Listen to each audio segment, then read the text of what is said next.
Tulad po noon, kakaliwa siya, kailangan kumanan muna siya bago liliko sa kaliwa. Yan, o.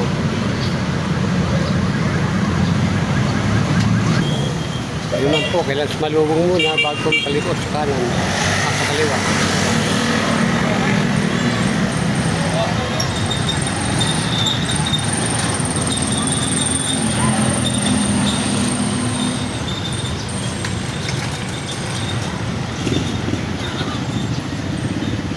Yan po, kagulo na.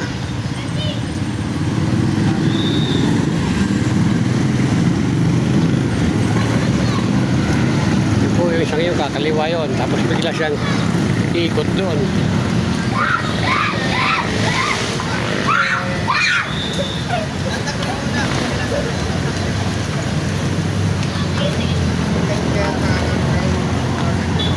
Yung po nakamotor na yun, kakaliwa din siya.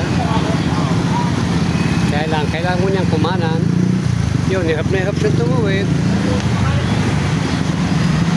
Tingnan niyo po, pagmasdan niyo, mga kaliwang yan. Oh.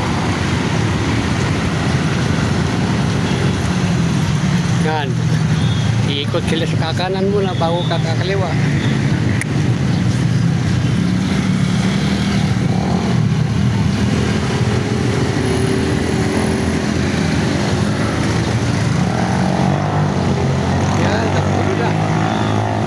Delikado po sa aksidente, yung tricycle, kakaliwa.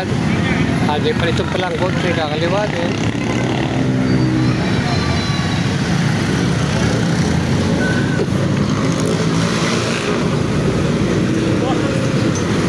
Tingnan po, kakaliwa siya. Kakanan muna, tapos biglang kakaliwa. Hindi po ba napakadelikado nun?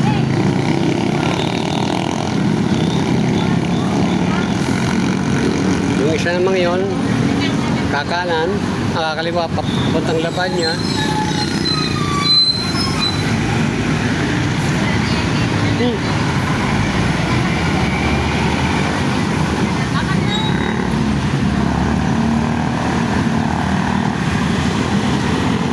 Sana po ayusin dito ng mga enforcer ko ng LTO.